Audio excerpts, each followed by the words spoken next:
Este, ah, si no me equivoco, el hermano que está acá, él no habla español. For reals? You're the best, Sandra. Yeah, you're the girl, right? My goodness, un aplauso para Sandra. Gracias, mija. Dios te bendiga. Qué bueno. Es lo que estamos hablando de tener ese equipo, ¿verdad? Gracias, mijo, para traducir. Qué bueno. Bienvenido, hermano. Dios te bendiga. ¿Cómo te llamas? No me acuerdo. ¿Cómo se llama, Sandra? Junior. God bless you. Welcome. Okay, Junior, it's a long history. No la voy a contar ahorita aquí, ¿verdad? Pero vamos a irlos conociendo más a ellos y a los hermanos que van a estar aquí participando con nosotros. Los hermanos vienen de las islas, nomás rapidísimo, Islas Marshalls. Yo francamente no tengo la menor idea, hermano, al menos cuando miré el mapa me di cuenta que está por allá, al fin del mundo. Él va a decir, no, es América, ¿verdad? Porque ellos están allá. Pero es son lugares donde es impresionante cómo el Señor, hermanos, ha llevado el Evangelio. Impresionante, digo, porque son lugares pequeños en medio de casi la nada. Estoy hablándole de lo más cercano, creo que son las Filipinas, pero por allá lejanos, por Hawái. No sé, estuve viendo el mapa la otra vez y están un lugar, una manchitita, un puntito, hermano, en el medio del mar. Y ahí el Señor se glorificó llevándoles el Evangelio. ¿Por qué no le dan un aplauso fuerte al Señor, hermano? Mire cómo Dios no se detiene. No va a haber excusa en el día final de que nadie oyó el Evangelio. Porque la Biblia dice claramente que este Evangelio va a ser predicado en todo el mundo, en todo el mundo. En las Amazonas, en la Patagonia, en la Antártida. Aunque dicen que no hay nada allá, pero debe de haber algo por ahí. Por lo menos los que trabajan ahí, ¿no? Hermanos, ellos van a oír del Evangelio también y qué impresionante cómo el Señor no se detiene. Y de repente por eso yo siempre he pensado que el Evangelio llegó a América antes de que los conquistadores trajeran el catolicismo a América, hermanos. Hay mucha historia de la cual podríamos hablar un poquitito acerca de cómo el Evangelio o la palabra vino acá mucho tiempo antes, y hay rasgos, hermanos, de nuestros ancestros, los indígenas, de un personaje alto, rubio, güero, que vino a hablarles del cielo. Pero usted sabe, siempre la mente pagana es como Israel saliendo de Egipto después de 430 años de habitar con ellos. Tomaron su cultura, sus costumbres y su religión. Y por eso cuando ellos salen camino a Canaán, usted va a darse cuenta que de repente usted nota que ellos, cuando se corrompen, se desvían. Mientras Moisés está en el monte hablando con el Señor, ellos abajo se desesperan y piden a Aarón que les haga un Dios. Y Aarón lo que saca es un becerro de oro, porque eso es lo que adoraban ellos en Egipto. Eso es lo que ellos tenían en su mente de lo que era aparentemente Dios para ellos, hermano. Entonces hay que entender que los ancestros lo interpretaron de esa forma, pero nos alegra saber que el Evangelio ha llegado a lugares impresionantes e impensables de que podría llegar. Nosotros no sabemos. Allá la historia que me contaron los hermanos fue que un hombre güero también, por cierto, llegó allá, pero ese era gringo, hermanos, misionero, llegó a predicar esa isla, a ese lugar donde ellos son residentes, de donde vienen ellos, hablan su lengua y también inglés, por cierto. Ahí llegó el Evangelio, gracias al Señor. A nosotros también nos llegó el Evangelio y ahora estamos muy, muy bendecidos. Estamos en el país que ha mandado más misioneros de todas las naciones del mundo en el pasado. 60, 70, 80, de ahí para adelante ya empezó a venirse abajo las misiones, hermanos. Por eso no hay que dejar de apoyar el trabajo misionero. Muy importante. Tenemos misioneros en la India que están trabajando con este ministerio también, que de alguna manera ya necesitan ellos ser apoyados también. Y usted se da cuenta que a veces cuando damos reportes vemos el trabajo que los hermanos están haciendo allá en la nación de la India. ¿Cuántos dan gloria a Dios por eso? Quiero darle la bienvenida a Carlos García y también a Ani Gamboa. Es que no traigo mis lentes, hermanos. Bienvenidos, hermanos. Dios les bendiga. Un aplauso, no sean así, hermanos, tan... No, pues van a los hermanos que llegan a decir, no, ahí no me aplauden, ¿verdad? Ni bienvenidos se van a sentir. No, sí, siéntanse bienvenidos, claro que sí. Seguro que sí. Si vienen buscando el Señor, desde luego. Todo el que viene buscando el Señor siempre es bienvenido. El que viene a pelear contra el pastor, primero pasa con los diáconos y después con los ancianos. Y ya cuando ya lo tenga yo así bien mansito, entonces sí me lo echan a la oficina. Sí, no me arriesgo, ¿verdad? Muy bien, entremos en materia. 5 razones, no sé si me bajan las pantallas, hermanos. 5 razones principales. Voy a darles solamente 5 razones, aunque podría darles más, por las que no es aceptable la doctrina. Hablaba ahorita en Everett, allá en la iglesia de Everett, de la transubstanciación y la panificación también, que es la consubstanciación. Por si usted no sabía, hay corrientes de ese tipo que hoy en día han invadido la iglesia, y quiero decirle que son doctrinas extrañas, hermano. Vengo hablando de doctrinas extrañas de hace ya tiempo. El viernes hablé allá en la iglesia de Everett, hermano, también acerca de la doctrina de la pobreza y la doctrina del humanismo. ¿Por qué la gente está pobre? ¿Y por qué quieren resolver la pobreza elaborando doctrinas que no tienen nada que ver con el Señor? Que sí tienen hasta cierto punto una relación en lo que tiene que ver con Dios, porque si bien es cierto, debemos de ser los mejores seres humanos, pero eso no nos acerca a Dios, al menos en este tiempo, pues, de que seamos los mejores seres humanos. Con esto no estoy diciendo que seamos los peores, pues. Apoyemos desde luego cualquier necesidad y seamos una de las 4 fases de Cristo. Que Cristo fue, como lo hemos hablado, de acuerdo a lo que se puede notar, el mejor ser humano que ha existido sobre la faz de la tierra. Dije el mejor ser humano que ha existido sobre la faz de la tierra, pero también fue el mejor siervo que ha existido. El mejor servidor también fue.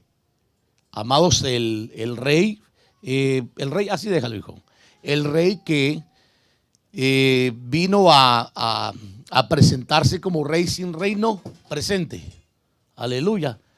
Hermanos, oremos por el hermano diácono que ya se está enojando, hermanos, por favor. A ver, los ancianos que le pongan las manos. No está enojado el hermano, nomás se le cayó la guitarra. Ahí sí la quebró, pues hay que cobrársela de su sueldo. Pero le decía, ¿verdad? Que el Señor fue el rey que vino a la tierra sin un reino visible, pero sí era rey. Yo quiero que usted entienda que Jesús, Cristo nuestro Señor, Él era rey antes de llegar a la tierra. Diga conmigo, Cristo era rey antes de llegar a la tierra. Por eso Él es rey de reyes y es señor de señores. Él no vino a hacerse rey aquí a la tierra como un canto que cantan ustedes por ahí. ¿Cómo va el canto ese que dice? Te hiciste rey por siempre. ¿Cómo va? Hermano, no me acuerdo la lírica. A ver, los hermanos de alabanza no hacen así, hombre. A ver, ¿cómo va? El canto ese que alguien elaboró. Pero ¿cómo va el anterior? Con una corona de espinas. Gracias, hermano, que estás ahí abajo prestando mayor atención. Con una corona de espinas te hiciste rey por siempre. No es cierto. Aún en nuestros cantos tenemos que filtrarlos. Es una mala enseñanza. Él ya era rey por siempre, pero Él simplemente vino a tomar posesión y establecer el reino que ya existía donde Él es rey, que era la tierra que estaba perdida.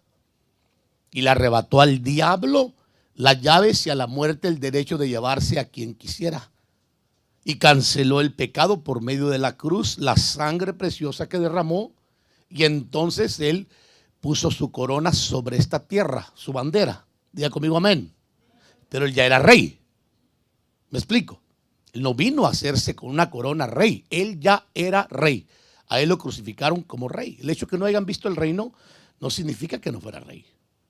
Quiero que entendamos eso, es muy importante. Pero también fue, hermanos, el hombre divino, voy a mencionarlo así de esa forma, que siendo Dios, que siendo el verbo, la palabra se encarnó para venir a participar de carne y sangre, para que nosotros tengamos un sumo sacerdote que nos entiende en nuestras debilidades, porque él también participó de carne y sangre y aprendió, hermanos, oiga, aprendió, así dice la escritura, como hombre a ser obediente a su madre y a su padre sustituto, terrenalmente hablando, que era José. Usted ya entiende todo esto, ¿no? No hay necesidad de llevar a cabo una exégesis para poder mencionar todo esto, pero en medio de todo esto quiero explicarle que hay muchísimas doctrinas que han venido hasta cierto punto a debilitar la doctrina cristiana, y entre ellas está esta que yo mencioné ahorita en la mañana y la anterior que mencioné el viernes, la doctrina del humanismo, queriendo combatir a Dios con el humanismo, pero también hablé de la doctrina de la transubstanciación. Esta mañana hablé acerca de la Santa Cena, y es importante que la iglesia entienda qué significa el pan, qué significa el vino y el por qué. Y por qué debe de participar del pan y por qué debe de participar también, amados hermanos, del vino.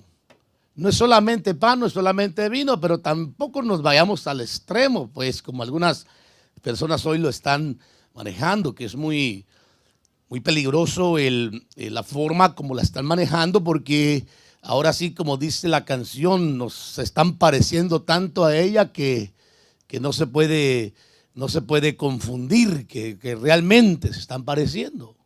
Y quiero explicarle que desde el momento que la iglesia cristiana, diga conmigo cristiana, salió de la tradicional que gobernó el ambiente religioso por la fuerza, por 13 siglos aproximadamente hablando, desde el y siempre voy con los miles, desde el 327 al 1516, hubo un gobierno de imposición, hermano, donde no se le proponía a la gente la fe, se le imponía la fe por la fuerza.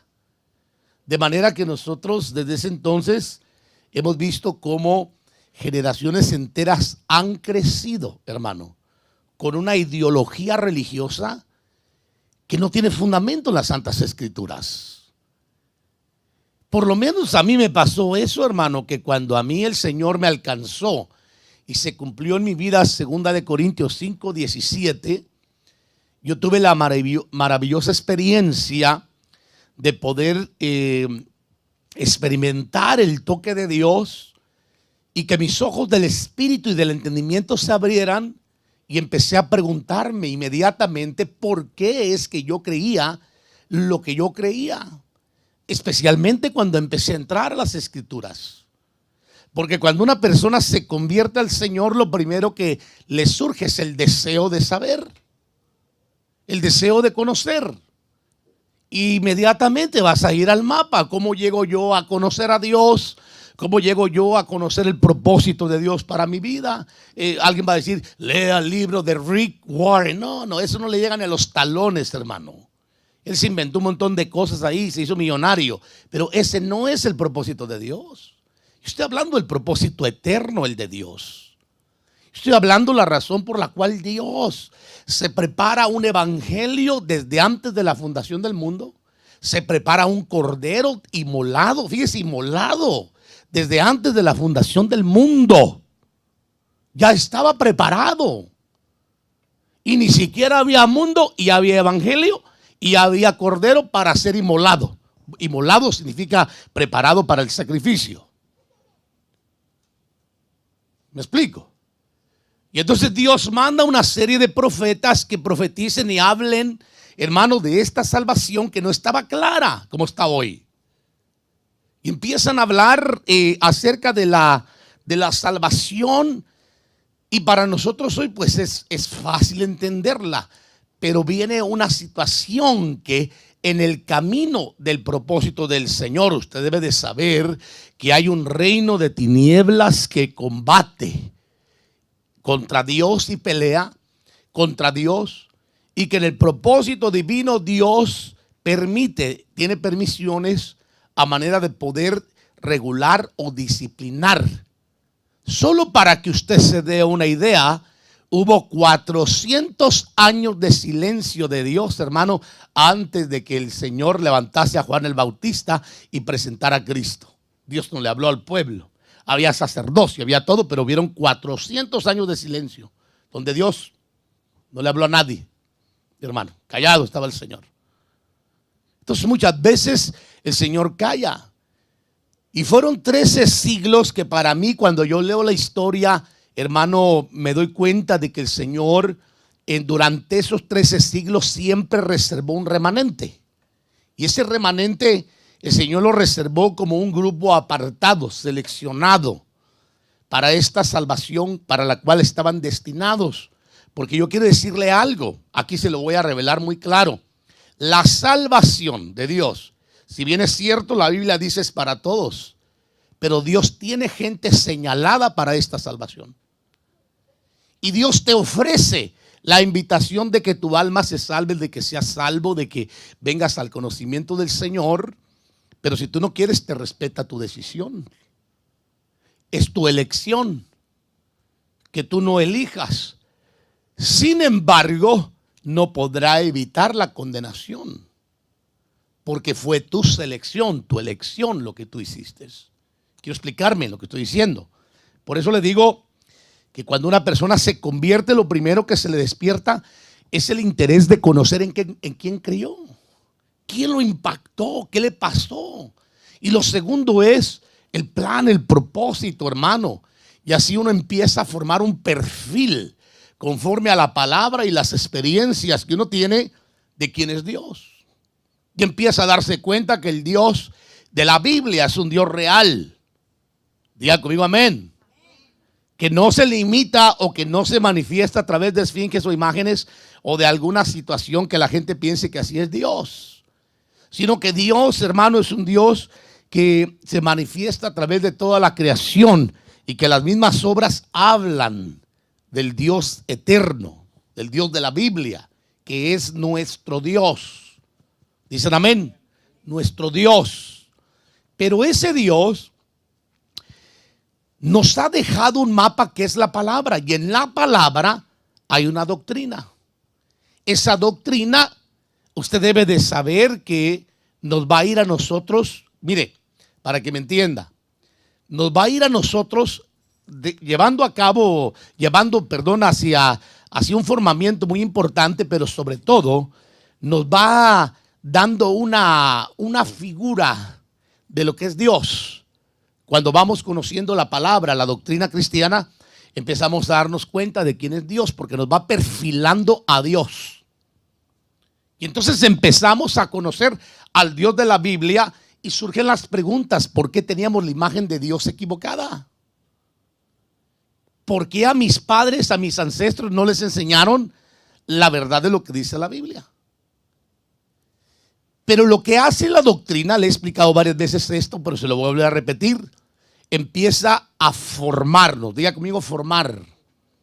Porque aparte de perfilar el carácter de Dios para que conozcamos a Dios y su propósito y voluntad, nos forma a nosotros.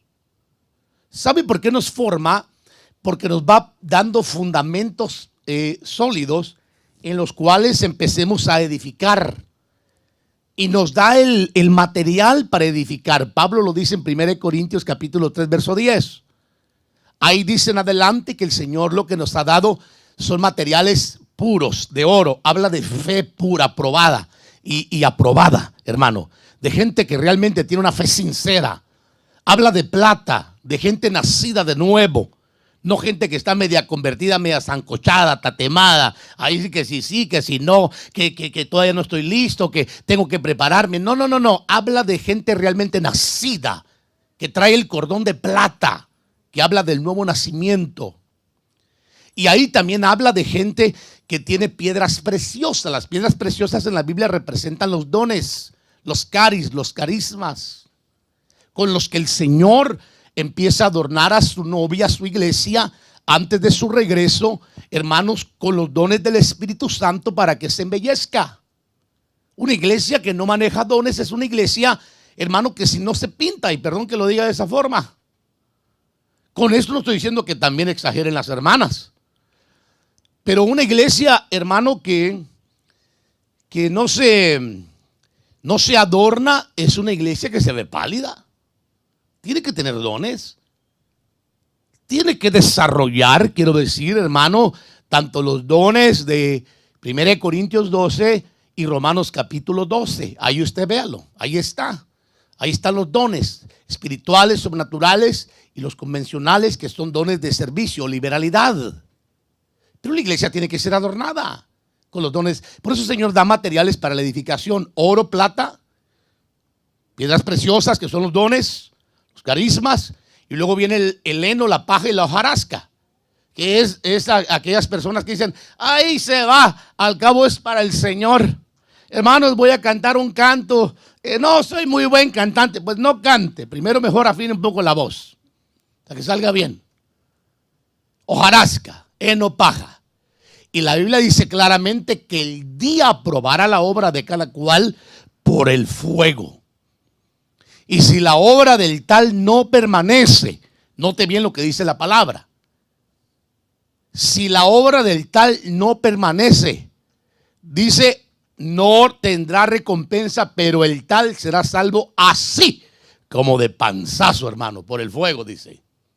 Entonces no habla de salvación, pero sí habla de desheredados, en donde no va a haber una recompensa porque no se buscó la mejor y la más sana doctrina. Por eso la iglesia tiene que elegir una sana doctrina.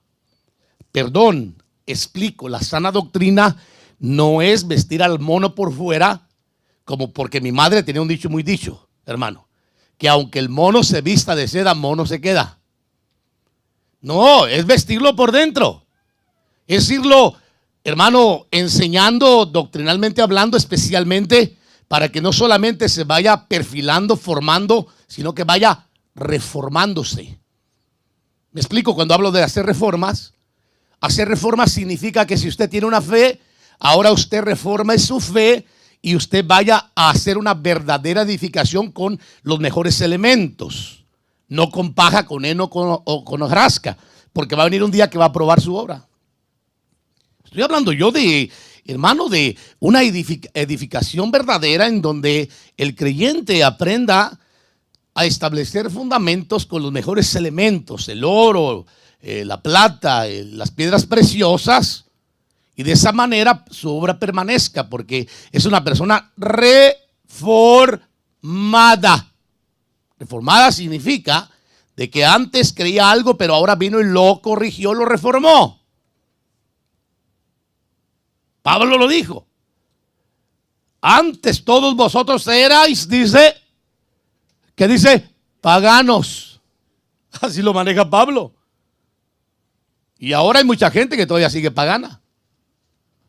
Entonces no han reformado cosas. Y ahí es donde voy yo a la carga, de que esto también tiene que reformarse, hermano. Porque hay muchas doctrinas que fueron invadidas desde el año 312 al 27 y así consecutivamente empezaron a establecerse muchísimas normas doctrinales. Y cuando vino la protesta de 1516 en Alemania por un hombre llamado Martín Lutero, nos llamaron protestantes. Bueno, a ellos le llamaron protestantes, a mí no, quiero aclarar, hermano. Pero el hombre se arrastró con las mismas doctrinas que por 13 siglos gobernaron al mundo, especialmente de Asia, Oceanía y Europa, que era donde estaba. Y finalmente terminaron en América estableciéndose. Quiero decirle que el 85%, hermanos, de la religión tradicional mayoritaria que gobernó el mundo, radica en América. Hoy en día, pues usted no sabía. No es en Europa allá donde tienen influencia, ni en Asia, ni en Oceanía, ni en África. Es en América. Por eso le dieron un líder. Mira, che, usted ya sabe, ¿no, hermanos? Latino. Tengo muchos amigos argentinos, lo digo con mucho respeto, por cierto, hermanos. Por eso mismo, porque no podían darle un europeo, porque no hay seguidores como los que había antes, porque la reforma surgió allá, en Europa. Y luego después se vino acá, a América. Gracias al Señor se vino a través de nuestros hermanos bautistas y nuestros hermanos metodistas. Todo el movimiento wesleyano fue impactante, hermano, en aquellos tiempos. Impactante. El movimiento que Dios hizo a través de el movimiento anabautista y el movimiento wesleyano, donde surgen todos los metodistas, nazarenos e iglesias evangélicas hoy en día. Ya el pentecostalismo surgió después, ya usted lo mira más avivado en el siglo XIX, hermano, y XX, donde surge el movimiento pentecostal. Pero todo eso viene ya desde el 18, donde había iglesias que ya estaban experimentando la visitación del Espíritu Santo de Dios. Pero le cuento que hasta el día de hoy la iglesia no ha logrado reformar su doctrina y regresar a la doctrina original de la iglesia de los apóstoles. Porque basta revisar el libro de los Hechos, hermano, para darse usted una idea de que hay muchas doctrinas que han cambiado y que tienen que ser reformadas. Y luego nos vamos al orden de Corintios, que nos da un ejemplo. No significa que eso se haya escrito para nosotros en sí, pero es el ejemplo que tenemos para que no nos perdamos en un orden de culto, hermano. Y esta que hablé hoy acerca de la doctrina que le menciono, tenía que ver con la Pascua especial del Señor. Porque esta Pascua especial del Señor que yo le menciono es una doctrina judía dentro del judaísmo. Usted debe de saber que esta Pascua que habló el Señor era una Pascua diferente. En Lucas capítulo 22, verso 14 lo enseña. Llegó la hora y se sentó a la mesa él y con los apóstoles. Y les dijo intensamente.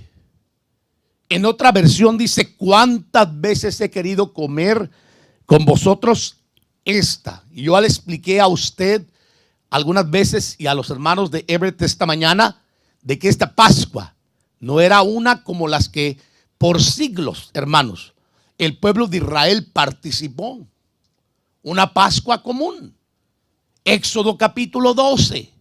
Israel cautivo por 400 años más 30 que residieron en paz y en bendición en Egipto. Cuando José vivía. Media vez José muere, hijo de Jacob, el faraón, papá muere y el hijo toma control y entonces oprime al pueblo por 400 años, lo esclaviza. Hermanos. Y el pueblo oprimido en Egipto recibe la visitación de Dios por medio de Moisés.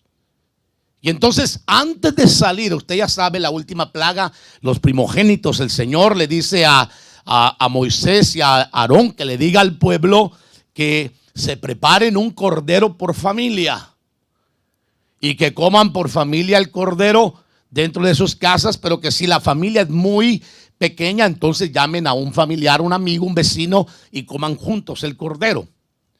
Y la orden pascual, eso iba a ser la Pascua por generaciones, en memoria de lo que el Señor iba a hacer ese día.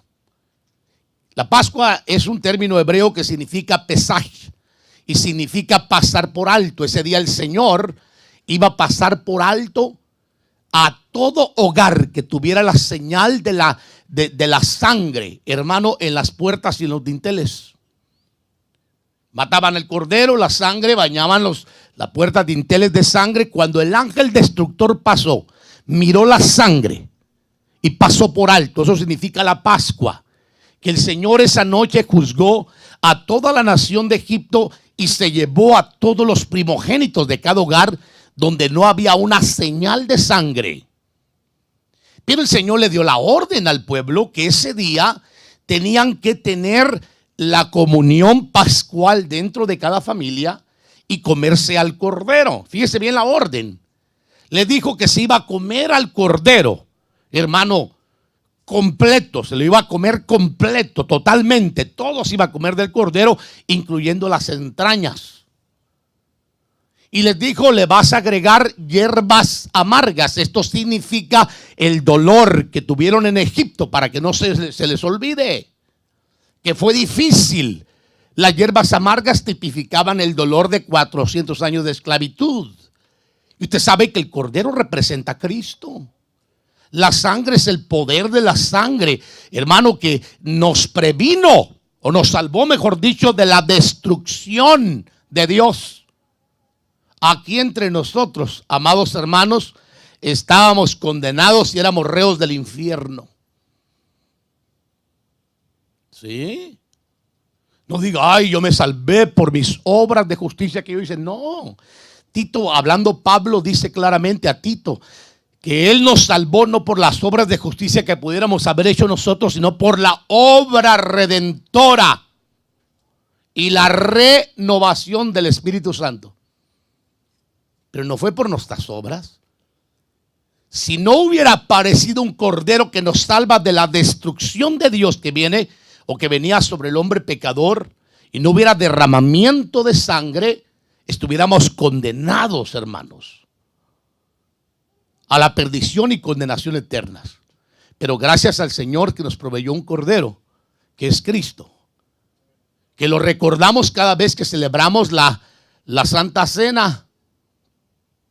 Lo recordamos a través del pan y el vino. Recordamos el hecho de lo que aconteció, pero hay que entenderlo también, de que hay ciertas corrientes por ahí, hermano, que están tratando de desviar la sana doctrina dentro de la iglesia en este tiempo, especialmente que ahora le llaman revelación, pero que para mí es una desviación doctrinal, como otras más.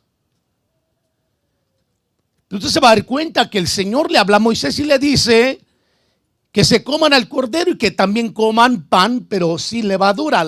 Es de entenderse que usted debe de comprender que el pan sin levadura que se comió por siglos, por generaciones, hermano, cuando el pueblo celebraba la Pascua, tipificaba a Cristo, el pan que desciende del cielo sin pecado. Diga conmigo, sin pecado.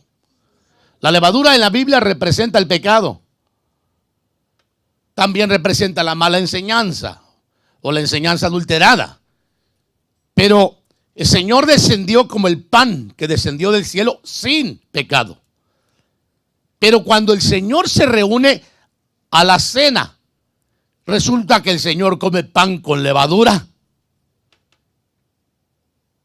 Y por eso le cuento que el Señor dijo: cuántas veces he deseado o intensamente deseado comer con vosotros esta Pascua, no las demás eran iguales por siglos, no, esta, porque en esta, número uno, el Señor estaba diciendo, no va a haber cordero sacrificado para comer, el cordero va a estar con ustedes.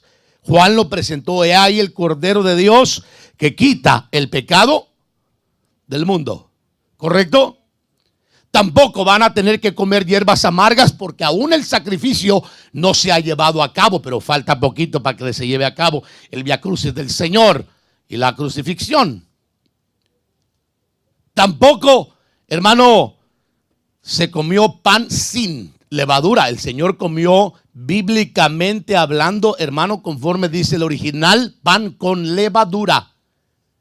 O sea, él estaba hablando desde ese momento que en esa Pascua, esa iba a representar de ahí para adelante una nueva orden, donde se iba a recordar, como lo dijo Pablo, que lo recibió por revelación. Haced esto en memoria de mí todas las veces que lo hagáis, hasta que el Señor venga. ¿Haced qué? Comer el pan y comer el vino. Pero estoy hablando del pan, hermano, ahora que tiene levadura, porque Isaías 53 dice que Él cargó nuestras iniquidades en su cuerpo, llevó nuestros pecados. Por eso el consumado en la cruz debe de recordarnos, consumado es, significa dejé de ser un pan sin para convertirme en un pan con levadura, pecado, pero no míos. Tengo que simplemente ir a tirarlos al lugar donde le pertenecía a todos nosotros, para que de esa manera se abra una nueva era, una nueva puerta, y haya salvación para todo aquel que crea en el pan que descendió del cielo. Hermano, esto es profundo, quiero decírselo. Pero es muy importante que la iglesia entienda que por esa razón sí hay que ser celosos en la doctrina, porque la doctrina perfila, la doctrina forma. La doctrina no solamente hace eso, también te reforma.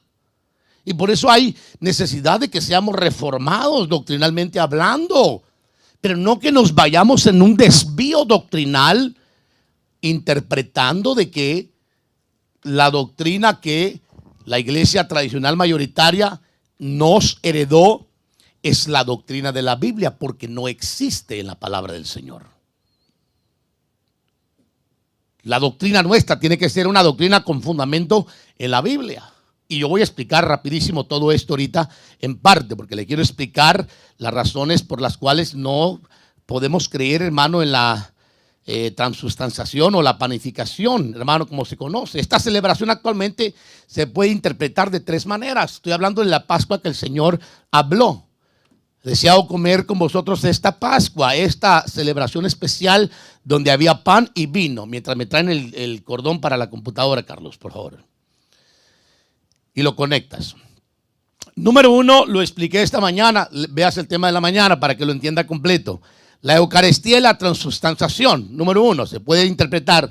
La segunda se interpreta como la consubstanciación o panificación. Y la tercera, como lo manejamos, como la Santa Cena, la Pascua de Cristo, la especial a la que estoy hablando. Un especial que es evidente, hermano, para cualquier lector de la Biblia, que no es la Pascua judía.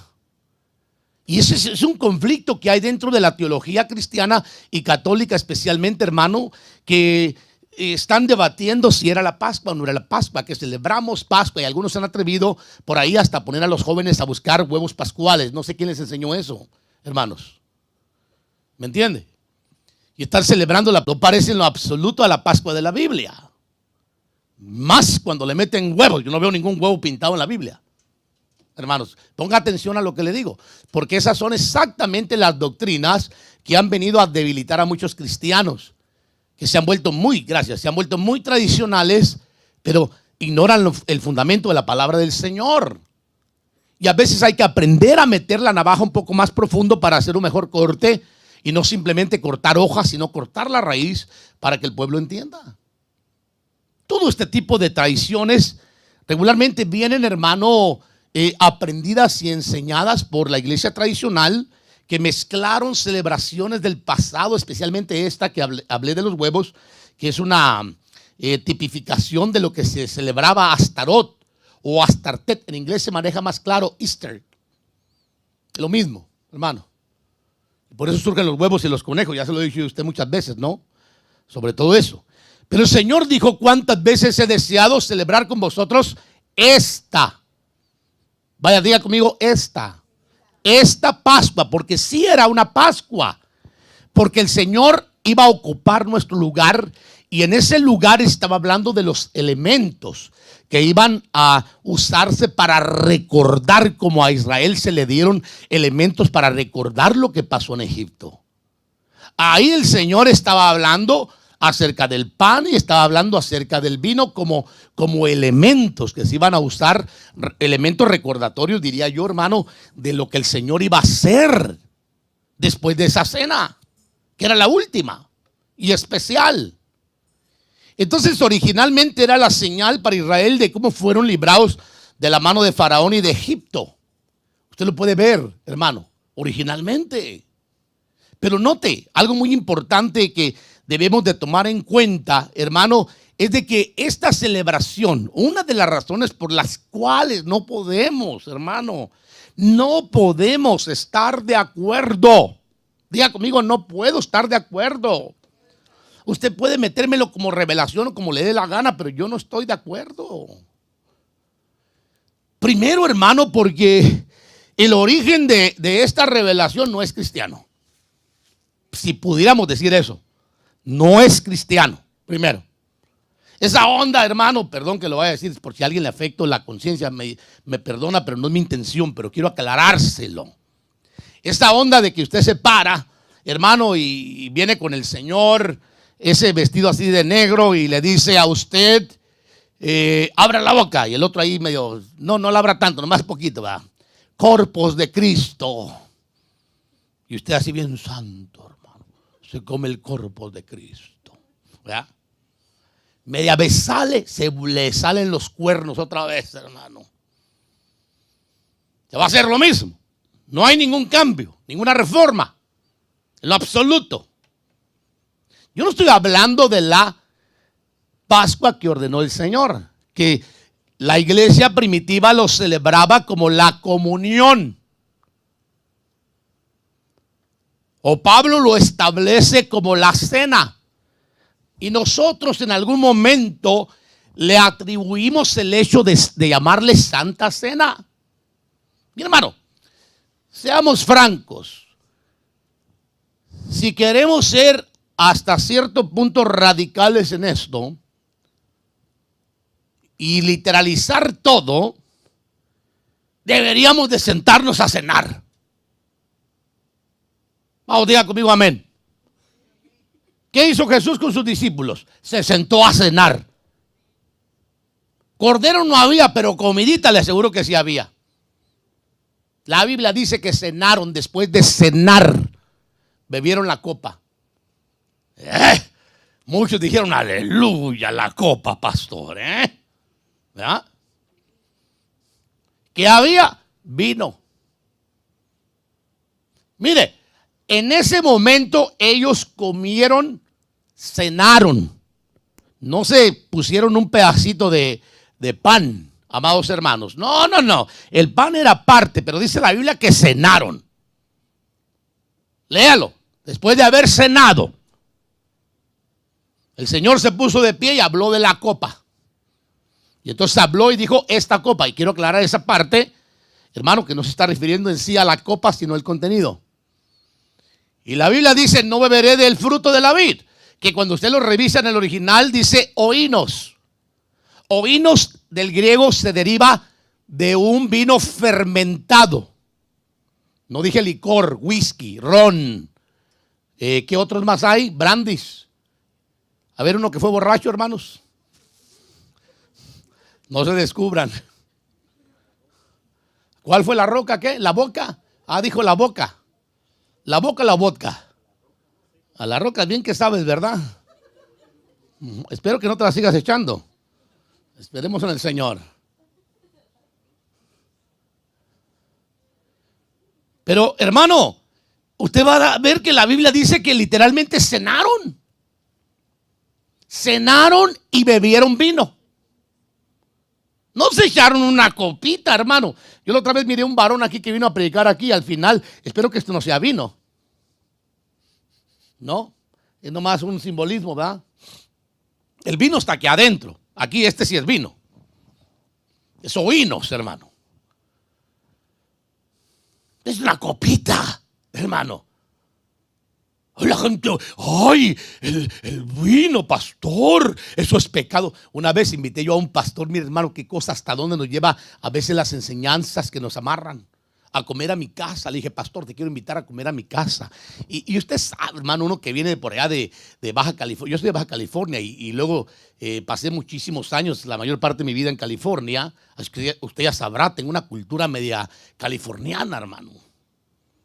Y resulta que invité a un pastor a comer, hermano, a la casa. Y estaba comiendo carne asada, hermano. Y dice, ay, qué rica está esta carne, pastor. ¿Con qué la sazonaste? Me dice. Yo le dije muy fácil, le eché una cerveza. Se le sacó el bocado, hermano. Miré la cara. No, es que hay gente, hermano, que sí de plano se pasan. Pero cuando se sientan a echarse los Starbucks, ahí sí no les late la conciencia nada. No estoy hablando de embriagar a nadie. Es un elemento más, hermano, que si se puede usar para sazonar una comida como se usa el vino para sazonar, hermano, media vez usted no diga aleluya, este para ti y dos para mí, mientras cocinamos, ¿no? Sí, porque hay gente, hermano, que se va al extremo, no pueden oler nada porque, ay, hermano, terminan hasta pecando fuera de los caminos del Señor. A eso mejor hay que darle juguitos de así con juguitos de los de veras, hermano. No hay ningún problema, les damos juguito. No hay problema con eso. Le damos un piquetito ahí para que sea bíblico, ¿no? Ellos no van a saber. Su conciencia no les va a afectar en nada. Imagínense hasta el nivel que se llega por la enseñanza, hermano. Por eso le digo que las doctrinas, hermano, te forman. Y si no tienes una buena doctrina, te van a llevar al extremo. O al otro extremo. Hay dos extremos. El extremo del legalismo y el extremo del libertinaje. Ya lo hablamos la otra vez, ¿se recuerda? Los dos extremos, hermano. Y no tiene que haber extremos. Tiene que haber un equilibrio. Diga conmigo, Jesús tomó vino. No me lo cree, le hace la Biblia, usted lo va a encontrar ahí. Es más, dice que cuando venga él de regreso otra vez, vamos a sentarnos con él otra vez a tomar vino. Y no con esto estoy dando derecho a que la gente se vaya a tomar vino. Tenga cuidado, no se vaya a emborrachar y termine después preso. Hermano pastor, fíjese qué lucha tan grande estoy teniendo. Pastor, venga a orar por mí. ¿Dónde está, amigo? Estoy preso. ¿Y por qué está preso, hermano? Ay, hermano pastor, el diablo me está atacando. Solo porque me eché unas cervecitas, unas copitas. Me agarró la policía y me metió preso por bruto. Qué bueno que lo dejen ahí. Si usted tiene una área de alcoholismo, ya lo he dicho varias veces y lo vuelvo a repetir, para que el enemigo no tome ventaja. Y si usted mientras va corrigiendo eso, hágame el favor de comprarse una cadena gruesa. Amárrela a un poste con un candado que hermano no pueda abrir, que sea difícil de abrir, y tire la llave y tómese todas las botellas que quiera. Ya cuando se canse y vea la disolución que hay y lo vil que es una persona, hermano, que se embriaga con el vino de la tierra y no busca el del cielo, usted va a mirar la diferencia. ¿Soy muy fuerte con eso? No, le voy a decir, hay cristianos borrachos. Ve a Corintios. Pablo tuvo que ir hasta regañarlos y decirles que no tienen casas para que se emborrachen, porque tienen que ir a emborracharse a la iglesia. Es que el Señor tomó vino. Sí, pero fue una copita, no fue una botella y dos o tres. O no la agarró de juerga o de farra, o ¿cómo le llama usted, hermano? ¿Cómo le llame? Qué cosa más interesante. Que la gente no puede, hermano, tener límites. Hay gente que se va al extremo. Bienaventurado el que no se condena con lo que aprueba. Pero hay gente que, hermano, con todo se condena. ¿Quieren tener novio? Condenados. ¿Que por qué? ¿Qué va a decir la gente? No, pues desde luego, ¿verdad? Hay que tener cuidado con eso también. ¿No? Pero bueno, no vamos a hablar de eso.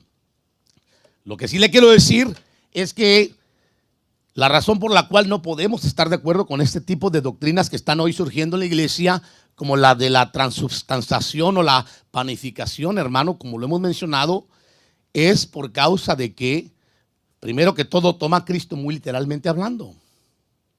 ¿En qué sentido lo toma literalmente hablando? Yo sí ya se lo dije la otra vez a usted que me tocó ir a varias iglesias todavía que salieron después de la reforma luteranas.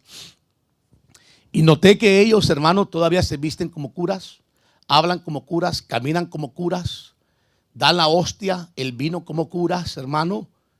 Son curas. Siguen siendo, hermanos, discípulos de la señora. No ha habido una reforma real, una separación. A diferencia de lo que se ha venido reformando, como usted debe saberlo, Ana Bautista reformó el bautismo, que era por aspersión, que aún los luteranos lo siguen practicando. Mojaba la mollerita de los niños, hermano, y bautizando niños. Igual que como si fuera la misma. Usted sabe que el bautismo se estableció en la iglesia tradicional para por generaciones mantener amarrados a los familiares en doctrinas que no son bíblicas. La Biblia jamás enseña de bautizar a un niño. No hay un solo verso bíblico. Ni uno solo. Vaya, diga conmigo amén. Ni uno solo. No existe. Lo primero que una persona necesita para bautizarse es tener fe. Diga conmigo fe. Creer. Si no tiene la capacidad de creer, no puede bautizarse. Le pongo 2 ejemplos. Marcos capítulo 16, verso 16. El que creyere y fuere bautizado. ¿Se dio cuenta? El que creyere primero es creer. Será bautizado. Si no crees, no puedes bautizarte. Dígame cómo un niño va a tener la capacidad de creer si él no sabe. Tiene que crecer primero. ¿Me explico, hermanos? Mateo 28, 20. Vayan, hagan discípulos por todas las naciones. Bautícenlos. Pero tienen que hacer discípulos. ¿Cómo va a ser usted un chiquitito? Ese niño no sabe nada, hermano, de nada. Si usted fue bautizado en la iglesia católica, bautícese como manda el Salvador. Aunque no me diga amén. Vamos, diga conmigo amén. Qué bueno que me dice amén. ¿Sabe cómo se llama eso? Biblia, doctrina. Que otros no van a estar de acuerdo conmigo. ¿Qué me importa que no estén de acuerdo? Yo no soy de esa rama. Yo le estoy diciendo que estamos filtrando doctrinas que se han metido hoy en día y que se quieren practicar en la iglesia cristiana después de haber salido. Ahora recoger eso, hermano. No es una revelación eso. Es una desviación doctrinal. Se lo vuelvo a decir otra vez.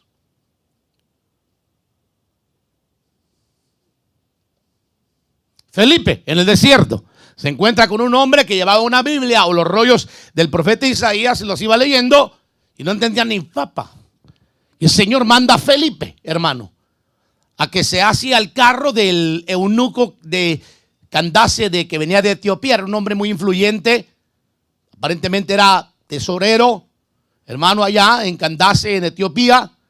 Y el Señor lo manda a que se hacia del carro y entonces él, hermano, se junta con el que iba montado en el carro y le empieza a explicar Isaías. El hombre el hombre al creer, al entender el hombre, porque era una persona adulta, diga conmigo, adulta. Lo primero que le dice a Felipe, mira, ahí hay un charco, óigame bien. ¿Qué impide que yo sea bautizado? ¿Qué le dijo Felipe? Vamos, usted sabe el verso. ¿Qué le dijo Felipe? Capítulo 8 de Hechos, ¿qué le dice? Si crees de todo corazón, puedes. Si no, no. Pero el hombre era un adulto. Hermano, por favor, que no le den a tole con el dedo. Que nos inviten a esos debates que ponen ahí en la internet. Yo cuántas veces he mandado que me inviten. Nadie me invita, hermano, no sé por qué. Y cada rato digo, invítenme a mí, no sean así, hombre. Estos pobres los hacen trizas, pero de volada. Especialmente con la apologética que se está llevando a cabo hoy, a manera de poder, hermano, regresar a la tradición a la gente que se les ha ido. Pero hermanos, el mundo ya no está en la condición religiosa del siglo XV, de la Edad Media, donde, hermanos, se imponía la religión. El mundo ya no está en el siglo XI, XII, en el octavo, que es cuando empezó a arreciar todo esto. No, ya no está. El mundo ya tiene Biblias en su mano. Por muy pobre que usted lea la Biblia, sabe más que muchos que dicen tener una religión pero que no la entienden. Por eso es importante que la iglesia de Cristo conozca la doctrina. Vamos, diga conmigo, doctrina. ¿Qué hace la doctrina? Te perfila a Dios. ¿Qué más hace la doctrina? Te forma. Crea dogmas en ti. Te va formando para que vayas estableciendo tu edificación personal, doctrinal, criterio espiritual conforme a la palabra del Señor. Y lo tercero, te reforma, en donde tú te das cuenta de que ha habido cosas que has creído con todo tu corazón, pero que cuando empiezas a leer las Santas Escrituras no encuentras un fundamento válido para que la respalde. Y cuando no hay un fundamento válido, ¿qué te toca hacer a ti? Deshacerte de esa doctrina. Así es sencillo, creer lo que dice la Biblia. Por eso esta doctrina a mí me pesa, hermano, pero yo lamento mucho los que siguen esta corriente dentro de la iglesia de Cristo. He oído a predicadores últimamente, hermano, de renombre hablar de esto. Yo digo, Señor, me estoy quedando atrás en la revelación, se le llama hoy. Pero gracias al Señor, uno hermano que ha tenido la oportunidad de revisar el origen de estas doctrinas y quiénes las elaboraron, no me cabe la menor duda de que yo no podría tomar esta doctrina de la transubstanciación o la panificación, hermano, como que si fuera una doctrina legítima bíblicamente hablando. Eso no quita el poder que hay cada vez que nos juntamos a ministrar, hermano, la cena, o sea, la Pascua especial, donde hay pan leudado, donde hay vino que recuerda los acontecimientos, hermano, que el Señor estaba hablando que iba a ser en el Calvario y que Pablo recibe por revelación, adicionalmente hablando el por qué se tiene que celebrar y por qué la iglesia tiene que celebrarlo. Eso no quita el poder de hacer esto. Lo único que hace es ubicar a que no nos parezcamos y que después termine diciendo la iglesia tenían razón, son nuestros hermanos. No, hermano, no, perdón, pero no. Entonces agrego, no parece haber ninguna razón para tomar a Cristo literalmente en este punto.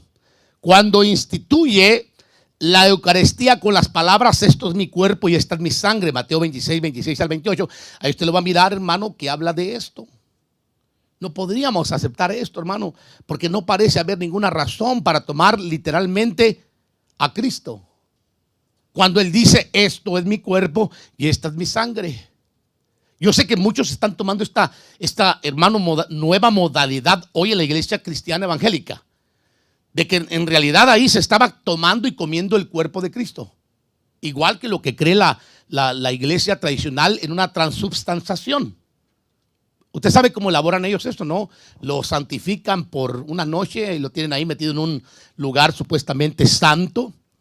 No recuerdo cómo le llaman al lugar ese, pero agarran el pan, agarran el vino que van a ministrar y lo consagran, hermano. Ahí está consagrado. Durante toda la noche sucede el milagro que el pan se convierte en el cuerpo literal de Cristo y la sangre, o el vino, perdón, en la sangre literal de Cristo. Eso es la transubstanciación.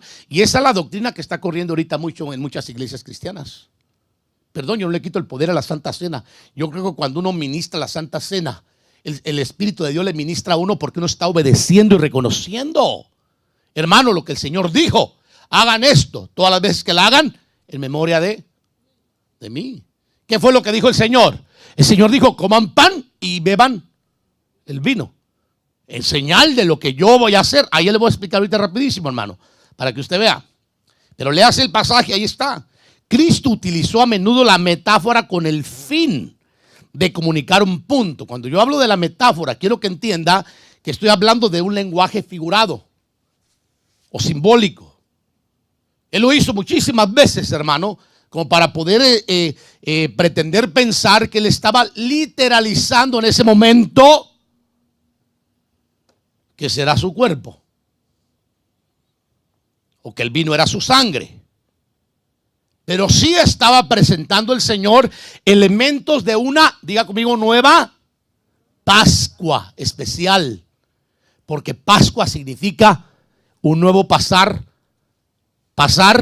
por alto los pecados. Y Pedro lo corroboró cuando les predica en el capítulo 3, hermano, o 4, si no estoy muy equivocado, a los judíos. Cuando dice que el Señor, habiendo pasado por alto la ignorancia de los pecados pasados, ahora Dios manda a todos los hombres que se arrepientan, porque ha establecido un día en que juzgará a los hombres. Interesante, ¿verdad? Cristo utiliza a menudo la metáfora con el fin de comunicar un punto. Por ejemplo, Él dice, yo soy, no lo oí, ¿qué dijo el Señor? Yo soy la puerta. Yo soy, ¿qué más? La vid.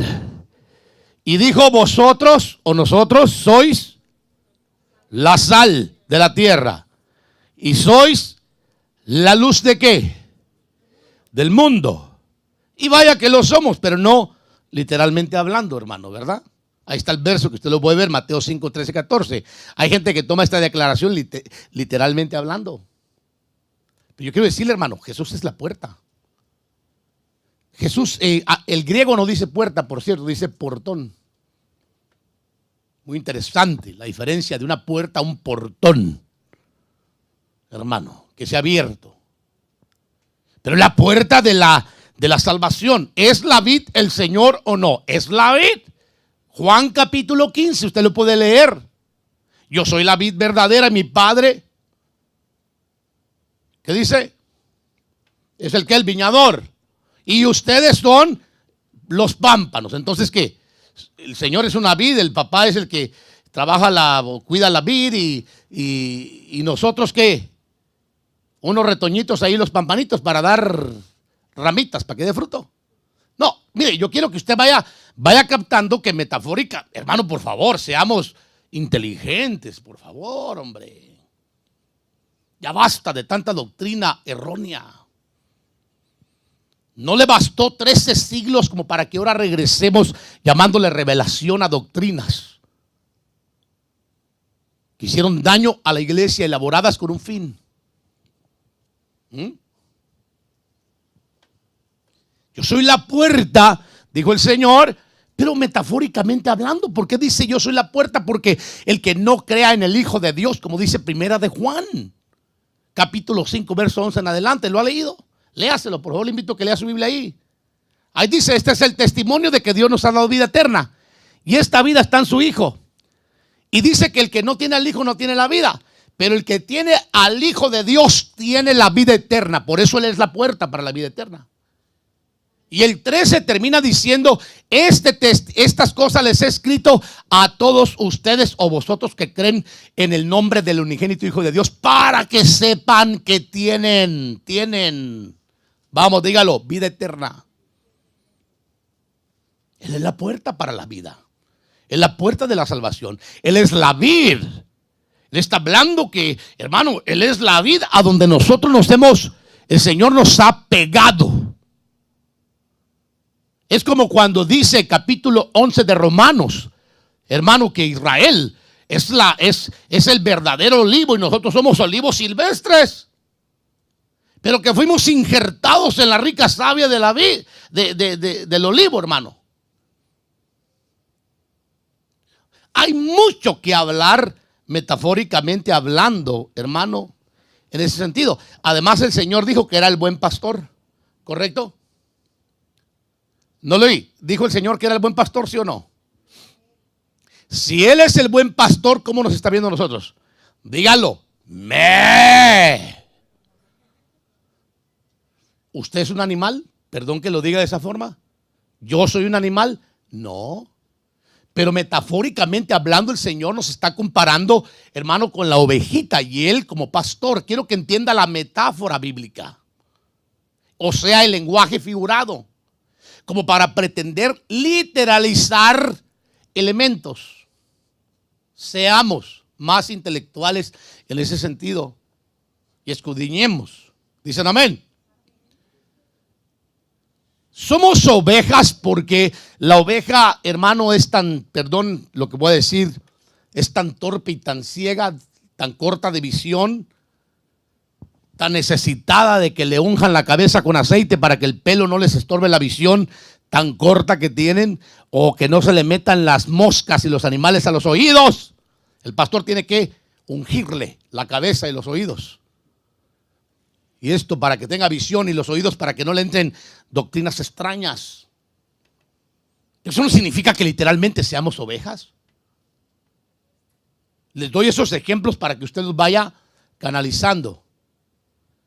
Número 2, no podríamos aceptar este tipo de corrientes, hermano, porque presentan el cuerpo de Cristo en muchos lugares. Cristo es tomado literalmente cada vez que se imparte el pan. ¿Qué quiere decir esto? Cuando dijo: esto es mi cuerpo y esta es mi sangre, que en realidad su cuerpo y su sangre estaba esa noche antes de morir ahí. No, no estaba. O sea, en el pan y en el vino no estaba. Ahí estaba el Señor. ¿Sí se da cuenta? Por favor, cápteme. Jesús está hablando. Levanta el pan. Levanta la copa. Y dice, este es mi cuerpo. Esta es mi sangre. Y ahí está Él, con su cuerpo y con su sangre. Hello. No, entonces serían dos cuerpos. Por eso es que no podemos, hermano, el ver esto como una transubstanciación o una panificación en donde se mezcla. La panificación expliqué que es la creencia de una persona que cree, como los luteranos, que cuando ministran la cena, el pan, mientras usted lo está ministrando, se convierte en el cuerpo de Cristo y la sangre el vino, perdón, en la sangre. Eso es la panificación. La otra es que se convierte desde antes. Ahora, yo no puedo negar que los elementos del pan y el vino el Señor los dejó para ministrar a su iglesia, que le voy a terminar el tema hablándole de eso rapidísimo, hermanos. Si me está siguiendo, ¿verdad? Espero no estarlo confundiendo. Y si no, vaya a ver el tema 10 veces, hermano. ¿Sí? Si este fuera el caso y Cristo realmente quería que fuese tomado así, entonces tendríamos dos cuerpos en el mismo lugar. Pero se entiende, ¿no? Usted me entiende lo que le estoy diciendo, ¿no? Que había dos cuerpos en el mismo lugar como para poder literalizar el pan y el vino. Eso no le quita la administración, hermanos. No le quita. No le quita. Hay una administración. Esto se conoce como la comunicación de idiomas. Lo que acabo de mencionar. Comunicación de propiedades o atributos. Los atributos de una naturaleza no se pueden comunicar, transferir, compartir con otro carácter. Es un agregado que le pongo para que usted tenga más amplitud en lo que acabo de mencionar. Cristo debe de permanecer tal como somos para ser el sumo sacerdote y pionero de nuestra fe. ¿Qué significa todo esto? El cuerpo de Cristo no puede estar en más de un lugar al mismo tiempo, y mucho menos en millones de lugares en todo el mundo, todos los domingos durante, ahí tengo que decirlo, la misa. Amén. Ay, hermano pastor, entonces no está el cuerpo de Cristo aquí. Se lo acabo de explicar. Que hay mucha gente que sí cree que así es. Y esa corriente está ahorita metida en la iglesia. Amén. Yo entiendo, nadie se va a salvar por doctrinas.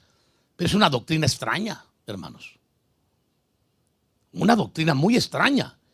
Que no tiene un fundamento en sí bíblico conforme a lo que yo puedo ver. Entonces esto es lo suficientemente importante como para justificar y negar la transubstanciación. Yo así lo creo. Voy rápido.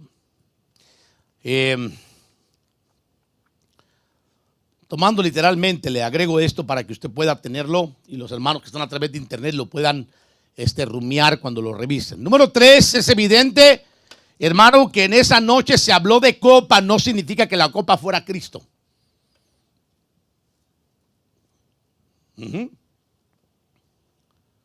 Esa noche, hermano, que estaba celebrando el Señor. ¿Cuántas veces he deseado comer con vosotros esta Pascua? Pascua porque especial, porque no es igual, pero a la misma vez había elementos. La copa, le aclaro, no era lo importante, era el contenido. Pero si queremos literalizar, hermano, con este tipo de doctrinas, pues tenemos que hablar literal como dice la Biblia. Léase el verso, ahí está. Cuando el Señor habla acerca, hermano, en cada uno de los evangelios, usted se va a mirar Lucas 22, 20. En este caso, si fuéramos realmente a tomar a Cristo literalmente, la copa es el nuevo pacto. Pero ¿es la copa o es la sangre? Hermanos, es la sangre. Vamos, hermano, ya me está preocupando usted. Es la sangre, no es la copa. La copa no es la que, cuando se refiere el Señor a esta copa, no está hablando del recipiente, está hablando del contenido. Ahí está claro, no es el vino, es la copa lo que es santo, hermano. O sea, ahí aparentemente, pero no, en realidad es el vino lo que manifiesta el pacto. Usted lo va a mirar, ahí están los evangelios, lo puede leer, ahí se ven claramente. Quiero ir rápido porque yo sé que el tiempo nos está comiendo. Sin embargo, por supuesto, también tengo que decirlo, hermanos católicos romanos, estarían de acuerdo en que la copa es un símbolo del vino. Pero ¿por qué uno y no el otro, verdad? ¿Por qué no puede el vino ser símbolo de su muerte si la copa puede ser simbólica del vino a su vez? Es el cáliz, en realidad, el nuevo pacto, eso es lo que él dice. Esta copa es el nuevo pacto, es la copa del nuevo pacto, o solo simbólico del mismo. Entonces, hermano, hay que ver este asunto más de cerca, porque no se está hablando en sí de que sea el Señor esté hablando, la copa es lo importante. No, está hablando del contenido. Por eso, a mí me gusta mucho cuando ya vemos la revelación que tuvo Pablo en 1 Corintios capítulo 11, versos 23 en adelante, cuando él explica esto con mayor exactitud. Y él explica acerca del pan y habla acerca del vino. Ya no habla de la copa en sí. Habla de los elementos, no los recipientes, hermano. Número 4, el Evangelio de Juan no menciona la Eucaristía. No menciona, por eso es difícil. Mire, este tema, para que usted lo entienda, tiene que ver el 1 de la mañana con mayor exactitud, desde luego, ¿verdad? Pero el Evangelio de Juan no menciona la Eucaristía. Lo que sería, pues, que dijimos que la Eucaristía la consideran igual a la transubstanciación. En realidad el término Eucaristía es correcto porque significa celebración, conmemoración, del griego. Entonces, otro importante problema que tengo con la interpretación católica de la Eucaristía y sus anatemas permanentes es el que el único evangelio que afirma ser escrito para que la gente tenga vida eterna es Juan, y Juan no lo menciona. Exactamente como lo mencionan los demás. ¿Por qué no lo menciona, hermano? ¿Por qué no lo menciona? Puede ser también, hermano, que Juan no lo mencione porque ya para ese entonces, año 90 y fracción, donde vivió Juan, tuvieran el problema de Corintios. ¿Qué hacía la gente de Corintios? La gente de Corintios decía: aleluya, bendito sea el Señor, Santa Cena. ¡Ja! Pero ¿sabe por qué pensaban ellos de Santa Cena? ¡Ja! Porque se las iban a poner con los hermanos. Hermanos, hagamos una célula, reunámonos cuando no podamos en el templo, en las casas, y celebremos la cena del Señor. Perdón lo que voy a decir, pero se llenaban los señores, hermano, y se emborrachaban. Y por eso cada rato celebraban la cena del Señor. Pablo tuvo que venir a ordenar. Pablo tuvo que venir, hermano, a ordenarles esa administración. Por eso les tuvo que decir que acaso no tienen casas para emborracharse. ¿Y cómo así? Que cada uno se junta para celebrar la cena del Señor y trae uno y el otro no tiene, y lo menosprecian prácticamente lo que está diciendo. Entonces había una situación, hermano, que había caído en el desorden. Y Pablo la corrigió precisamente conforme a su revelación que él tenía. Y habla acerca, le voy a mostrar el verso para que usted lo pueda mirar. 1 Corintios capítulo 11, verso 33. Así que, hermanos míos, cuando reunáis para comer, esperaos unos a otros, dice así en medio españolado. Si alguno tiene hambre, coma en su casa, para que no os reunáis para juicio. Porque había desorden. No se entendía lo que realmente el Señor había ordenado, a pesar que Pablo tenía la revelación. Por eso en Corintios la establece y establece las normas de esta administración, amados hermanos. Rapidísimo voy, Ahí está. Léase este pasaje, Juan capítulo 20. Número 5, y voy terminando con el sacrificio de la misa, o sea, la transubstanciación. Se enseña que en la misa se ofrece a Jesucristo a diario en los altares como sacrificio propiciatorio a Dios por los vivos y los muertos. Cuando el sacerdote bendice el pan, o sea, la hostia y el vino, se transforman verdaderamente en el cuerpo y la sangre del Señor. Esta es la doctrina de la transubstanciación. Cristo es sacrificado de nuevo. O sea, cada vez el Señor es sacrificado.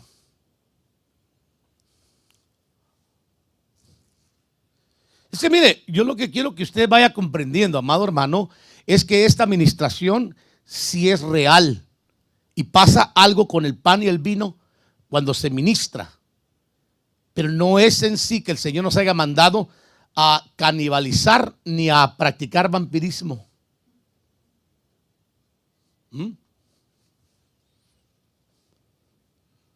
Hay que entender que la Biblia está llena de un lenguaje figurado y que no podemos nosotros, bíblicamente hablando, aplicar una hermenéutica literal a algo, hermano, que el Señor metafóricamente lo explicó, lo expuso. Hay que ser más abusados, hermano, en eso, para que cuando le traigan doctrinas extrañas usted diga, espérame un segundo, a mí el pastor Tito Ávila me enseñó que la doctrina lo que hace es perfilar el carácter de Dios a mi vida. 2, formarme. 3, reformarme. Y si tengo que reformar mi enseñanza, por favor, seamos humildes, sencillos de corazón para hacerlo. No seamos orgullosos como la gente que, hermano, ignora tantas cosas. Es que yo tengo mi religión. Come on. Ni siquiera vas a la iglesia y haces alarde de algo que ni practicas. ¿Me está entendiendo, hermano? Estoy hablando incluyendo con cristianos evangélicos. No diga que usted es cristiano si usted no se congrega, tiene un pastor, si usted no conoce la doctrina. Diga, estoy aprendiendo la doctrina cristiana. Soy amigo del evangelio. No nos comprometa. Si usted todavía oye la de los Buki, los caminantes, Vicente Fernández y todas esas cosas. Y llega en su carro, grabé la penca del maguey. ¿Me imagina? Y al rato, Dios le bendiga, soy cristiano levantando la cosecha. No nos comprometa que viene levantando la cosecha. Diga que es testigo de Jehová, mormón o católico, alguna otra cosa. No, es que mire, yo le estoy explicando, amados hermanos, que esto estamos hablando de algo legítimo. Esto es real. La administración es necesaria, instituida por el Señor. Pero no significa que vamos a quitarle el valor, pero tampoco vamos a alterar el valor. Jesús nunca nos mandó a practicar doctrinas, hermanos, católicas romanas, ni de otro tipo, sino de la Biblia. Perdón por lo que voy a decir, hermano, por favor, no, y amigo que usted me está viendo, no me lo malinterprete. Yo lo quiero mucho, aunque no lo conozca. Deseo con todo mi corazón que el Señor se le revele y los ojos de su corazón se abran para que usted vea a Dios. Y ya se deje de tonteras que usted es religioso y ni siquiera sabe persinarse. Le dije una vez a una persona, ¿qué significa el término que significa tu religión? Es que fíjese que no sé, una vez lo oí. Es como aquel que usted le pregunta, ¿a qué iglesia va usted? Fíjese que yo voy levantando la cosecha, aleluya. ¿Y cómo se llama el pastor? ¿Cómo se llama el pastor? Creo que se llama. ¿Cómo se llama el pastor tú? ¿Y cuál es la dirección? La dirección. Ahí sí me agarró en curva. ¿Verdad? Por favor, si hasta los niñitos, hermano, que mandan solitos por la frontera ahorita, los mandan con direcciones y números y nombres. ¿Sí o no? ¿Le traje memorias de algo? Y usted no sabe cómo se llama su pastor, dónde está la iglesia, ni cuál es el nombre real. Creo que se llama recogiendo la cosecha, dicen algunos por ahí, hermano. A mí me han puesto títulos del ministerio. Pues oramos, hermanos, por recogiendo la cosecha. Levantando. Oramos por levantemos la cosecha. Levantando. Por favor. Una persona que es legítima, amados hermanos, el primer verso que se conoce es Juan capítulo 3, verso 16 y 17. Aleluya. Y de memoria. Y luego se va a Romanos capítulo 3, verso 23, Romanos 6, 23, Romanos 5, 8, hermano, primera de Corintios 5, 17, Gálatas 2, 20. Ah, hermano, ¿quién lo mueve? Cuando usted sabe quién es. ¿Quién se lo enseñó eso? Usted lo aprendió. ¿En dónde? En las Santas Escrituras. Usted no se confió de lo que dijera el pastor o el curita. No, usted lo fue a leer en la Escritura. Esa es una persona interesada en conocer a Dios o de Dios. Y lo digo con mucho respeto, sin intención de molestar a nadie. Tengo que ser franco con usted. Fueron demasiados siglos que la Biblia estuvo encerrada, bajo cadena, bajo llave. Y cuando ya vino la primer versión bíblica, por cierto, en alemán, hermano, en el siglo XVI, y luego al inglés, y luego al español, por eso estamos medios españolados nosotros, hermano. Se da cuenta que todo, tenéis, vosotros sois, iréis, estaréis, y ay, hermano, ¿cómo me suena eso, caray? Ya ni siquiera ya no nos queda a nosotros, de español no tenemos ni papa, hermano, ni el pelo tenemos de español. Saber qué seremos nosotros, españoles, alemanes, gringos, vikingos, hermano, indios, a orígenes, a ver qué. Perdón que lo diga, pero es la verdad. ¿Sí o no? Sí. Vamos adelante, rapidísimo. Seamos legítimos. Conozcamos nuestros orígenes. ¿Dónde están? En la palabra del Señor. Nadie se ofenda porque mencione su religión. Nadie, no se ofenda conmigo. Usted dice que es. Demuéstreme que es, caray. Usted dice que es cristiano. Muéstrese como un cristiano en conducta, en toda palabra. Muéstrese, hermano, en toda doctrina, como dice Pablo. Muéstrese, hermano, en fe, en pureza, en amor, en todo lo que habla Pablo a Timoteo, capítulo 4, verso 12. ¿Qué le dice? ¿Que ese ejemplo en qué? En todo. ¿Y todo qué significa? Todo. Palabra, fe, pureza, amor. ¿Y qué más? No me lo altere, mijo. No me lo altere, ¿eh? Lea bien el verso. No me lo altere. Se lo voy a dejar de tarea. Entonces, mire, ahí le dejo los versos, Hebreos 9, 12. Donde habla de el sacrificio, que no se puede estar continuamente derramando cada vez que viene cuerpo de Cristo. Otra vez hay que sacrificarlo por uno que ya está limpio si es que está limpio. La Biblia dice claramente que el Señor, por un solo sacrificio, una sola vez y para siempre, nos santificó. Una vez, para siempre. That's it. Romanos 6, 9. Filipenses 2, 8 y 9, Hechos 2, 33, 36. Muy rápido, hermanos. Usted lo puede ver más al ratito ahí, ¿verdad? Ya voy casi terminando. Razones por las que la Santa Cena debe de ser tomada en cuenta en la iglesia. Voy a hablar rapidísimo de estas razones. Todos deben de participar para ser expuestos a esta administración. Mire.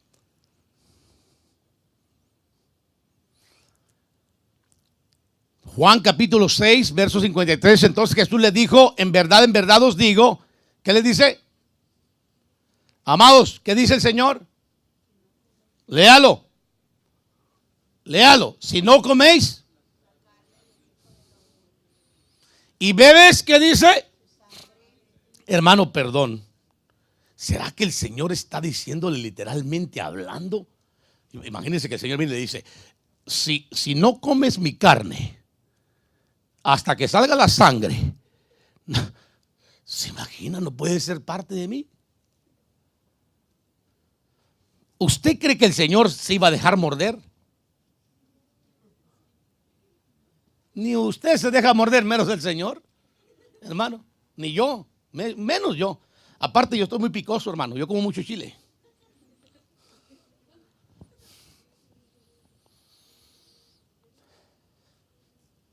Hay que entender el lenguaje figurado, hermanos. No hay que literalizar. El Señor no está mandando a canibalizar a nadie, ni a practicar vampirismo. Pero también no hay que levantar doctrinas del siglo IV, VIII, del siglo XII y el 1500 cuando se consolida esta doctrina. No hay que levantarla, no nos corresponde, no es cristiana. Hermanos, si ellos le elaboraron como los que bautizan por los muertos, es asunto de ellos, pero no es nuestra, no es bíblica. ¿Está conmigo o no está conmigo? Entonces lo que el Señor está hablando aquí es que Él, si no come mi carne o la carne del Hijo del Hombre y bebe su sangre, no tenéis vida en vosotros. Está refiriéndose a, hermano, a ser parte, el que rechaza al Hijo de Dios. Rechaza al que lo envió y el plan que tenía para él. ¿Cuál era el plan? De vida, de rescate, de salvación. Pero si lo rechazas, no comes al Hijo de Dios. No bebes mi sangre, no eres parte del pacto. Por eso esta administración, señores, es solamente para aquellos que han recibido a Jesús y que han sido confirmados con las aguas del bautismo como señal de que realmente son parte del cuerpo de Cristo. Esto no es, amados, para todos, no. Esto no es para toda la gente que entra aquí y dice Corpus Christi y pum, se lo come. Bébete el vinito y afuera te vas otra vez a hacer tus fechorías. No. Esto es para gente que está respetando, hermano, lo que es el sacrificio de Jesús en la cruz del Calvario. Que no tiene por inmunda la sangre del pacto con la cual fue santificado, pisoteándola y teniéndola en menos. Esto es para personas reales que han alcanzado, hermano, el conocimiento del Señor, de Dios, y han sido hechos partícipes de la salvación de un cristiano, me estoy refiriendo verdadero, no de un amigo del evangelio. Aclaramos porque puede ser que beba juicio para sí si no discierne que no es parte del cuerpo de Cristo. Esto es para las personas que son parte, amados, del cuerpo de Cristo. El que come mi carne y bebe mi sangre tiene que, dice, vida eterna. ¿De qué está hablando? Participar de su sacrificio. ¿Sí? Y yo lo resucitaré en el día final, porque mi carne es verdadera comida y mi sangre es verdadera bebida. El que come mi carne y bebe mi sangre permanece en mí y yo en él. En esto sí tengo que estar de acuerdo. Amados, en esto sí estoy muy de acuerdo. Que la necesidad de ministrar Santa Cena a la iglesia, hermano, es porque Dios manifiesta su poder a través de los elementos del pan y el vino que nos recuerdan su sacrificio. Y eso nos trae, diga conmigo, fortaleza para permanecer. O sea que si alguien anda pasando luchas y debilitado, hay que ministrarle Santa Cena. Tiene problemas con Aries, hay que ministrarle Santas Cenas hasta que se le manifieste, hasta lo que se manifieste. Hermanos. Sí, mire, ahí está claro. Bebe mi sangre, permanece en mí y yo en él. Como el Padre que vive en mí y yo vivo por el Padre, asimismo el que me come, él también vivirá por mí. Por eso hay que comerse al cordero. Hay que comérselo completo, hermano. Ahora sí, participa de la sangre, hermano. Que la sangre habla del pacto. Porque él dice el 58, este es el pan que descendió del cielo, no como el que vuestros padres comieron y murieron. El que come este pan vivirá para siempre. Pero hermano, no está hablando que cada vez que usted es ministrado sacrifica a Cristo como lo enseñan ellos. No. Ese simplemente es una forma simbólica de recordar el hecho de que el Señor está hablando de lo que va a hacer. Y Pablo, que recibe la revelación, lo establece por revelación, que es también una ministración para la iglesia de fortalecimiento o de disciplina, dependiendo, pero que es para la iglesia. Avanzo rapidísimo, voy terminando. La Santa Cena igual a la Pascua de Cristo, la especial, dice, en esta última Pascua siempre ha habido debate en el mundo, ya lo dije anteriormente, hermano, cristiano católico, en el que si se celebra la Pascua o celebra la Pascua o fue una diferente. Entonces creo que lo personal es una nueva que marca un nuevo pacto, sacerdocio, etcétera, etcétera. Ahí está.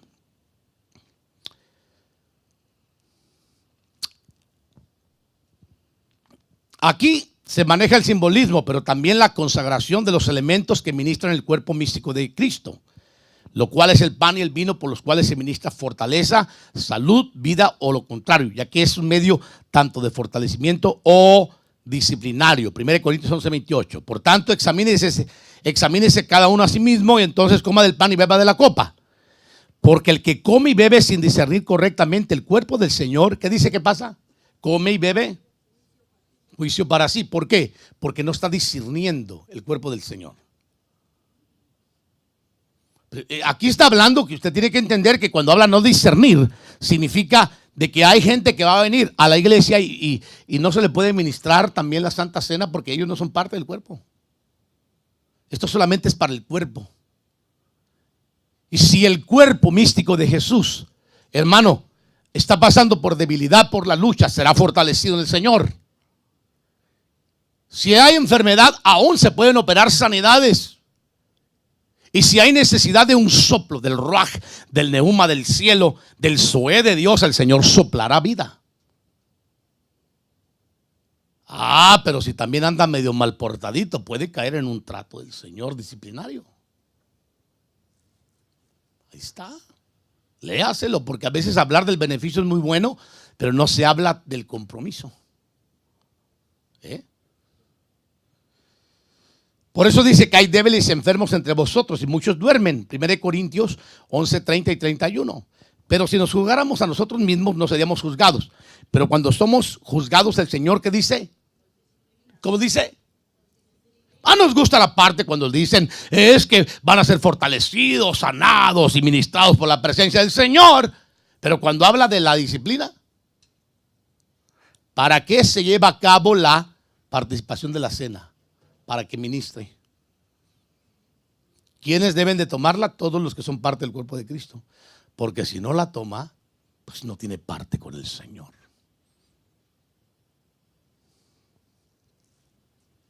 En pocas palabras, me han preguntado muchos pastores y hermanos en reuniones, ¿usted qué piensa? ¿Que una persona que está mal debe de tomar Santa Cena o no? Pues por eso es que tiene que tomarla. Exacto. Si no se corrige, que lo corrija el Señor. ¿Cuándo lo va a corregir? A su tiempo. ¿Cuál va a ser la corrección? ¿Qué sé yo? Yo no, hermano, reparto condenas ni disciplinas. Si esto no es carnicería. A 10 el kilo de diezmillo. A 20 la rachera. ¿Se imagina? Ese es asunto del Señor. Señor, ¿por qué no te lo has echado? Si mira que se andaba en pecado. ¿Y por qué? Y a mí nomás una desviación. Y te rácatelas. Por eso, tal vez, porque tiene que corregir su espíritu. Por eso. Termino.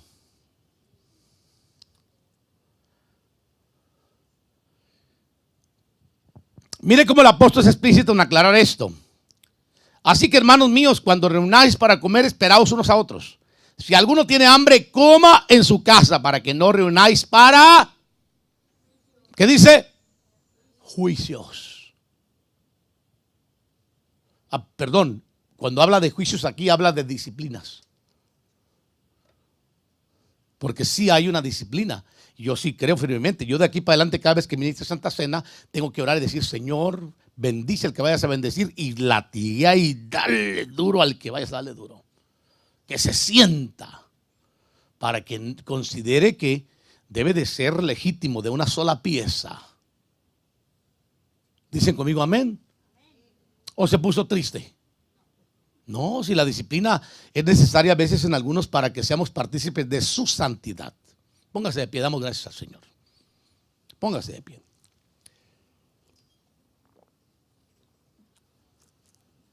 Pasen, hermanos.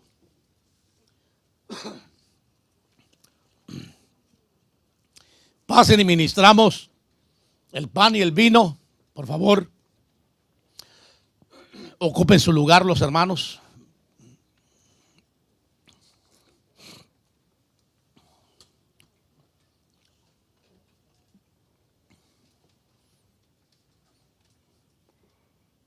ocupen su lugar y nos preparamos para participar de lo que el apóstol Pablo habló, hermanos. Claramente, yo termino con esto, voy a ser breve.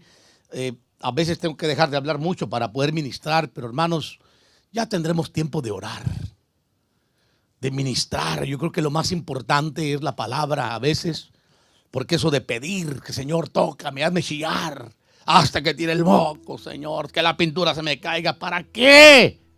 Si no va a haber un cambio en el corazón. Mejor dígale, Señor, lávame con tu palabra. Jesús le dijo a sus discípulos: vosotros ya habéis sido limpios por la palabra que os he predicado, que os he enseñado. Porque la palabra nos lava, hermano, nos limpia. La palabra nos santifica. Y Pablo le dijo a Timoteo, a Corintios, hermano. Capítulo 11, verso 23 de Primera de Corintios. Mientras usted cierra sus ojos y prepara su corazón. Porque yo recibí del Señor lo mismo que os he enseñado. Que el Señor Jesús, la noche en que fue entregado, mire la revelación, tomó pan y después de dar gracia lo partió y dijo: esto es mi cuerpo que es para vosotros. Haced esto en memoria de mí. De la misma manera tomó también la copa después de haber cenado, diciendo: esta copa es el nuevo pacto en mi sangre. Haced esto cuantas veces la bebáis en memoria de mí. Porque todas las veces que comas este pan y bebas esta copa, la muerte del Señor proclamas hasta que Él venga. De manera que el que coma el pan o beba la copa del Señor indignamente será culpable del cuerpo y de la sangre del Señor. Por tanto, examínese cada uno a sí mismo y entonces coma del pan y beba de la copa. Porque el que come y bebe sin discernir correctamente el cuerpo del Señor, come y bebe juicio para sí. Por esta razón hay muchos débiles y enfermos entre vosotros y muchos duermen. Pero si nos juzgáramos a nosotros mismos, no seríamos juzgados. Pero cuando somos juzgados, el Señor nos disciplina para que no seamos condenados con el mundo. Eso es lo que dice la palabra del Señor. Mientras usted prepara su corazón, los hermanos se arrancan a cantar al Señor un canto que prepara el corazón. Y usted habla con Dios. Y si hay algo que le esté señalando, usted le dice al enemigo: el poder de la sangre más poderosa. Me declaro digno por medio de la sangre del Señor.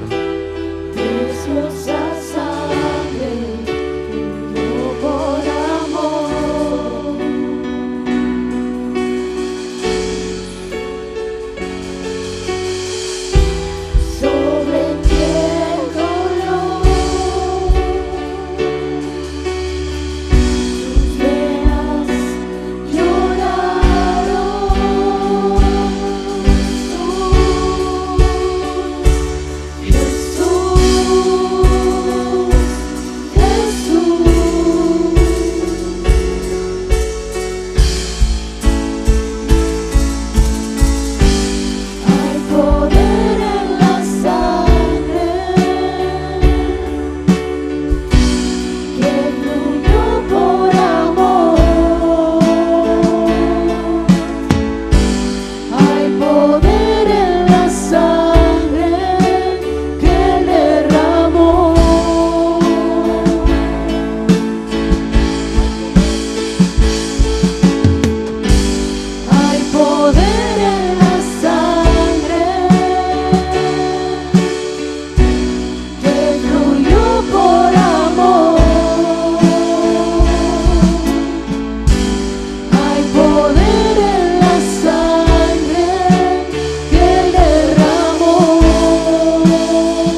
Padre, gracias en esta tarde por los elementos del pan y el vino que recuerdan ese evento tan glorioso.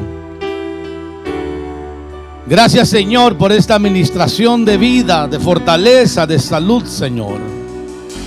Pero aún si hay necesidad de la disciplina, Dios, te rogamos, Dios eterno, que tu misericordia se extienda y que tu palabra, Señor, pueda traer a nuestra vida la sanidad, la fortaleza y la bendición que viene del cielo. Bendice el pan y el vino, Señor, que al ser ministrado tu pueblo pueda percibir esta administración, Señor, que va a levantarlos, que va a bendecirlos abundantemente en Cristo Jesús, Señor nuestro. Gracias, Padre. Amén. Pasen, hermanos, con el pan, con el vino, manténganlo en su mano, lo vamos a comer.